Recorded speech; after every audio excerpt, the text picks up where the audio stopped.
Magandang umaga o magandang tanghali o magandang gabi sa ating faith family. So this month of October po, to give way to some of our missions conference activities or missions month activities, and also to give way po sa ilang mga meetings po or activities po, we have agreed, the pastoral staff has agreed na magkakaroon po tayo ng pre-recorded na Sunday School o Faith Institute of Theology and Training po. Pre-recorded po tayo. At pagka-record po nito at i-upload po ito sa ating YouTube channel.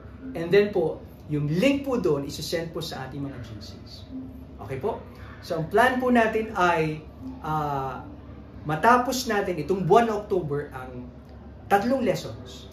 Then after po ng October, bago mag-November, your teacher, ako po ang teacher niyo po, will check kung nasagutan ba natin, nakumpleto ba natin yung lesson 6, 7, yung mga lessons natin. Okay, 3 lessons na yun. Okay, bago tayo mag-proceed sa ating lesson, sa next lesson by November. So by November again, babalik na po tayo sa ating face-to-face na Sunday School. Okay po? And I will also be providing you po itong ating material o handouts natin, at ang aking po expectation ay yung 3 lessons po matapos po natin. Okay po? Matapos po natin. So let's begin.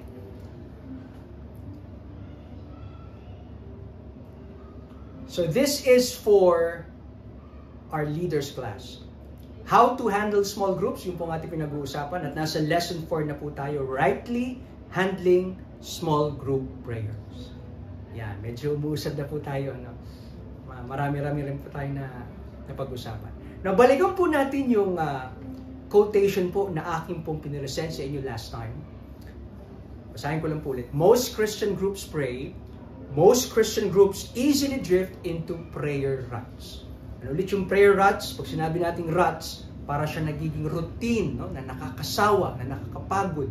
Ginagawa mo na lang for the sake of routine.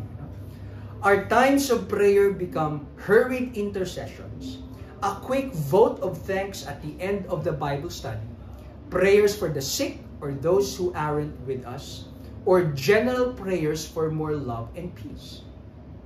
Of course, these are all great things to pray for, but we usually end up praying for them by default, because we don't put in the time and effort to think about what to pray. Let me continue. Most prayer groups find it easier to do Bible study or have supper, than to pray. Prayer gets reduced to a minimum, sometimes included only to relieve our guilt about it. At ito pong quotation na to is from Colin Marshall sa kanyang book na Growth Groups. How to lead disciple-making small groups. Now, question. Can we relate po this statement na yun? Anong part po ng quotation na yun, ang sa tingin natin, relate po tayo sa ating small groups? Babalikan ko po, ako po, siguro nakaka-relate po ako sa statement na, yung pinaka-last na statement. Sabi rito, prayer gets reduced to a minimum.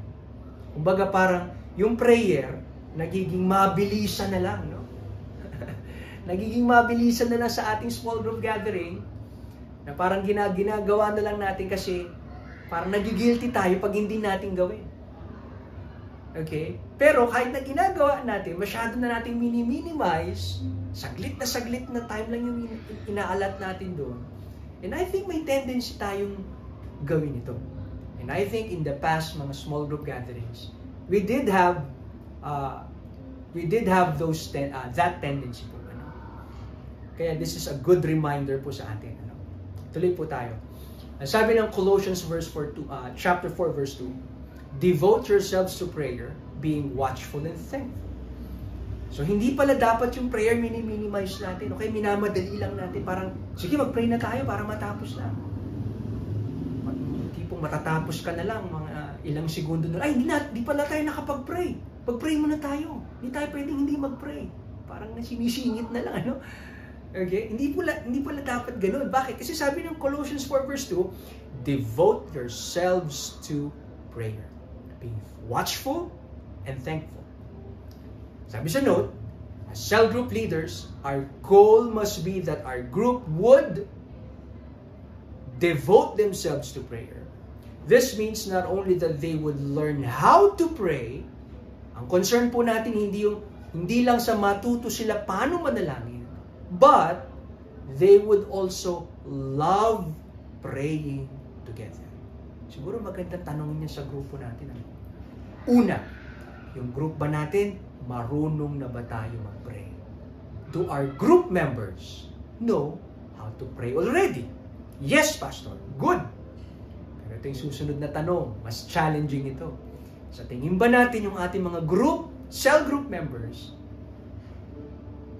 gusto ba nilang manalangin? Love ba nilang manalangin? Nag-e-enjoy din ba silang manalangin? Maganda katanungan, ano? So, Pastor, paano kami mag-i-improve sa area na ito? Paano yung hindi lang kami marunong mag-pray, kundi magiging love na rin namin as a group mag-pray? Paano ba? Here are some suggestions which we have taken. We have taken from Colin Marshall's book, Growth Groups that can help them be devoted to prayer by God's grace. Here are some of these suggestions. Number 1, pinakauna, we should set a good example to our group. Anong klaseng example? An example ng isang leader na hindi lang nagpe-pray o hindi lang marunong mag-pray, but also loves to pray. And I think this is also a reminder to all of us. Tayo mga leaders, kami mga pastors. Yes, we know how to pray. Yes, we do pray, but do we love praying? Dapat pala maging example tayo sa ating mga cell group members. Okay? Kasi, kung hindi rin po tayo excited sa prayer o mahal natin ang prayer, in a sense, madi-discern din yun ng ating group, ng ating mga cell group members. They'll also discern that. So, dapat maging example po tayo. Note, we must first strive to be leaders who are devoted to prayer. Our groups will see whether this is true in our lives or not. They will see whether we are a prayer warrior. Ano yung prayer warrior? Mamaya, pag-usapan natin. Or, a prayer, ano yung kabaliktaran ng prayer warrior? Prayer wimp. Ano yung wimp? Sinabing wimp, parang weakling, mahina. No? So makikita yan ng group natin kung tayo ba ay prayer warrior o prayer wimp o prayer weakling. Ano yung warrior? Warrior malakas, di ba? Malakas. Ano yung wimp? Mahina. Okay? Yung warrior, gustong-gusto makipagdigma. Gusto ng aksyon, ng laban. Yung wimp, ayaw. Takot sa laban. Tayo ba? Gustong-gusto ba nating yung war ng praying? Ano? Kasi praying is like a war. Kasi parang nakikidigma tayo. Kasi parang may mga puyasang pumipigil, parang tayo mag-pray. Ano? O tayo ba ay weakly? Umiiwas tayo sa hirap at war ng pananalangin.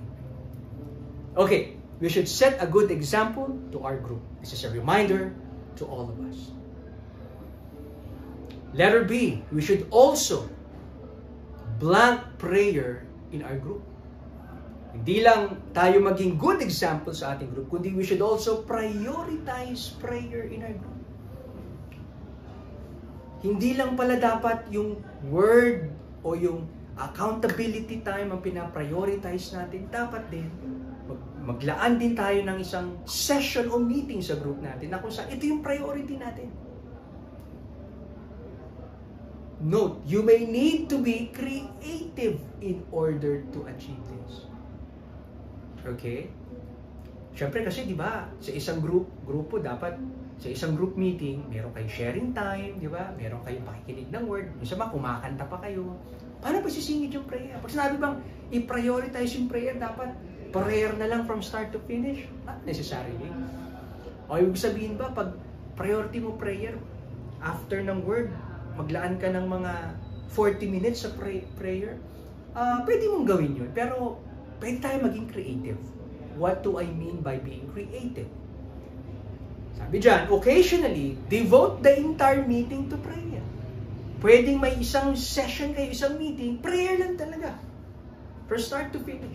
Siyempre, pag may konting tigil kayo, break kayo, di ba? Konting kanta, o konting snacks, pero balik ulit sa prayer. Kumbaga, ang pinaka-emphasis, ang pinaka-bulk ng inyong ginagawa sa meeting na ito ay prayer. Pwede yun. Mag-set kayo ng isang session, isang meeting na puro prayer. Sa ibang session, mahabang Bible study. Okay? Ito namang next session, halimbawa, next meeting nyo, next week, ito naman nakalaan primarily sa prayer. Pwede yung ganun, Or, pwede rin sabi rito, start your meeting with prayer instead of leaving it until the end. I think, kadalasan sa atin, ginagawa naman ito, bago tayo mag-start, nagpipray muna tayo. Pray at several different points during the meeting. Ang prayer, hindi lang pwedeng gawin niya sa simula, tapos sa huli. Pwede nating gawin sa gitna. Pwede tayo mag-insert ng prayer from time to time sa kalagitnaan ng ating session o ng ating meeting, cell group meeting.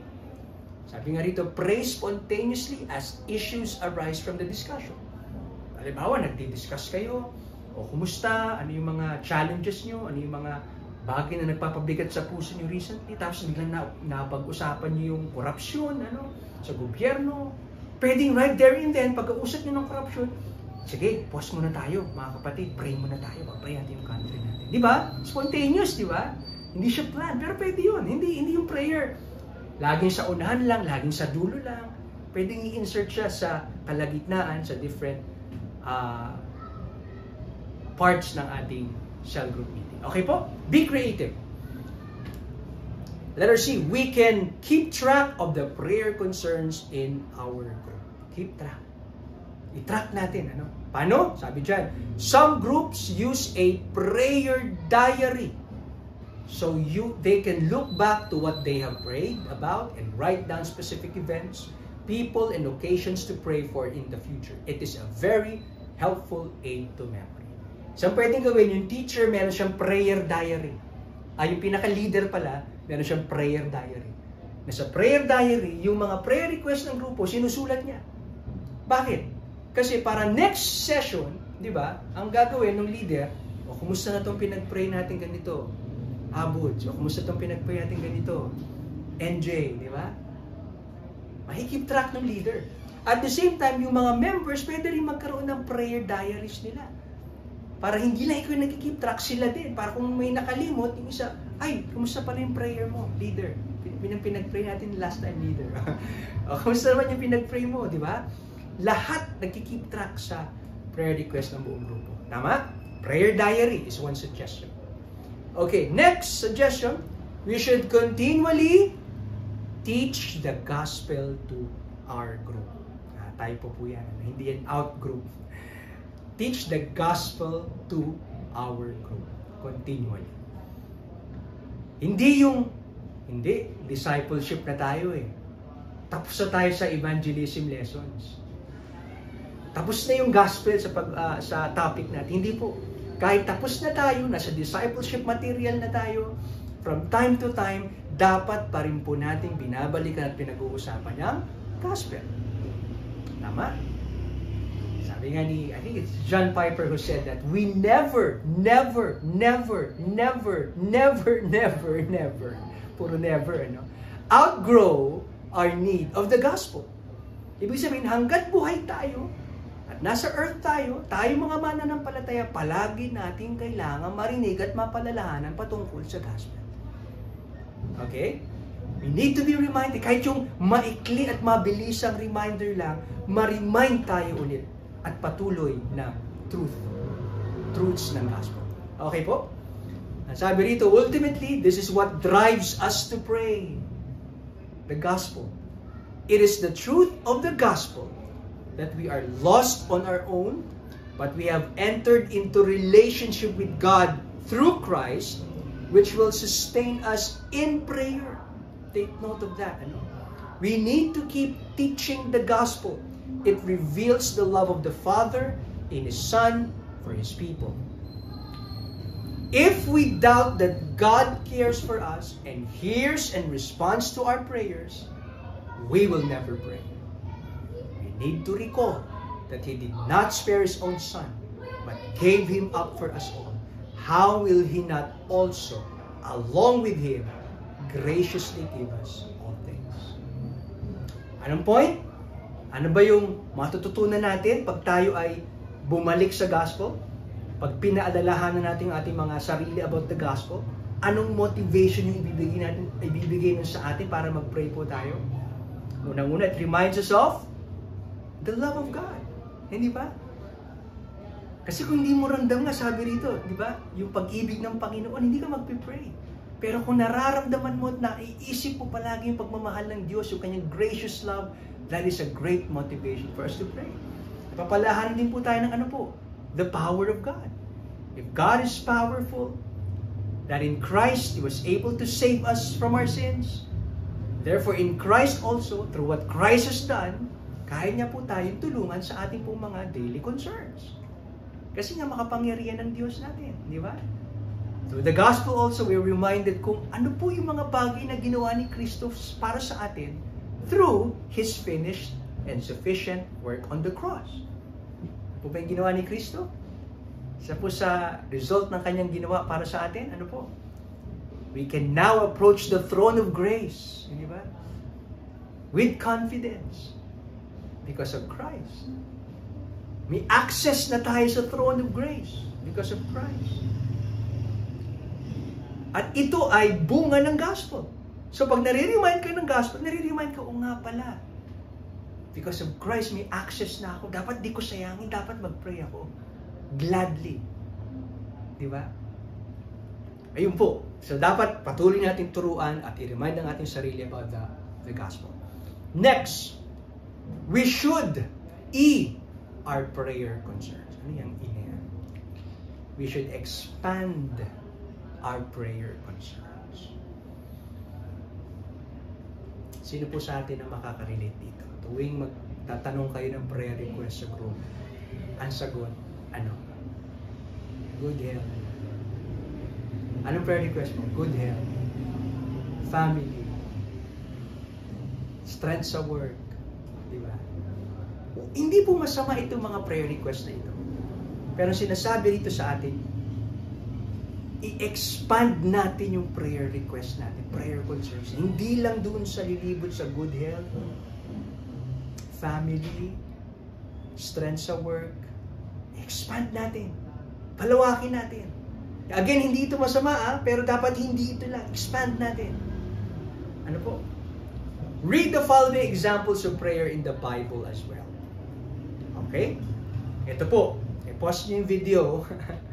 Tapos, tignan nyo po sa Bible nyo itong mga verses na ito. 2 Samuel chapter 7, Matthew chapter 6, at ano yung Colossians? Hindi ko nalagay yung sa Colossians kung ano ba ito, ano?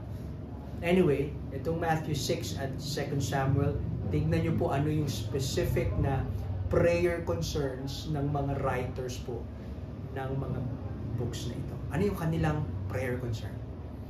Mapapansin nyo, hindi lang siya basta good health, or strength, family, hindi lang, no? Expanded yung kanilang prayer concerns. Sige po. Pag nakita nyo, nabasa nyo na, i-identify nyo ano po yung kanilang prayer concern. Okay po? Okay. What are the prayer concerns that are mentioned in these verses? Write them down below. Sige po. So, pause nyo itong video. Pagkabasa nyo, isulat nyo yung prayer concern na nabasa nyo dito po sa lines dito. Okay? Okay, next. What instruction or instructions did the Apostle Paul give in 1 Timothy chapter 2, 1-7? Bakit po maganda itong tanong na ito? Kasi itong tanong na ito would remind us, pag nag-pray tayo, ano pa yung ibang bagay na pwede nating ipag-pray at dapat nating ipag-pray? Na hindi lang good health, good health, family. Hindi lang ganun. Ano? Meron pa palang ibang pwedeng ipag-pray. At pag binasa niyo yung 1 Timothy, makikita niyo. Sulat niyo ha, kung ano yung nabasa niyo doon. Okay? Yung inuutos o ini-instruct sa atin ni Paul na ipag-pray natin. Describe the examples of prayer that we read a while ago. Describe natin. Anong klaseng prayer ba itong prayer ni Paul? Tsaka yung prayer sa Matthew, tsaka sa 2 Samuel. Isip kayo ng description. Pasulat nyo. Okay? Pause nyo muna. Tapos sulat nyo kung anong description. Okay? Matuloy tayo. Next, what do we think is the difference between a God-centered prayer and a self-centered prayer? Okay? Bakit nabanggit natin yung God-centered prayer? Kasi one of the descriptions of the prayers na aking mga nabanggit, God-centered sila. And our prayer should also be God-centered. In contrast to a self-centered prayer. Pero bago yan, ano sa tingin niyo muna yung difference ng isang God-centered prayer at isang self-centered prayer? Anong difference nila? Okay? Pag naisip niyo yung sagot, post muna tong video na to, sulat niyo yung sagot niyo. Okay po? Note, it's not wrong to pray for our personal concerns. Again, labis ko ito sinabi, baka ma-misinterpret ako, no, dapat pa lang natin pag-pray family natin, yung ating good health. Hindi po. Pag-pray pa rin natin. However, these must not be the only focus of our prayer all the time. Kasi nga dapat i-expand natin yung ating prayer request. Pansinin niyo po, kapag in-expand natin yung prayer request, magkakaroon tayo ng renewed motivation to pray all the more. Kasi ang dami na natin pinag-pray. May mga bagong items na tayo na pinag-pray. Ano po? What other prayer concerns should we include in our prayers in order to expand our prayer concerns? What do you think?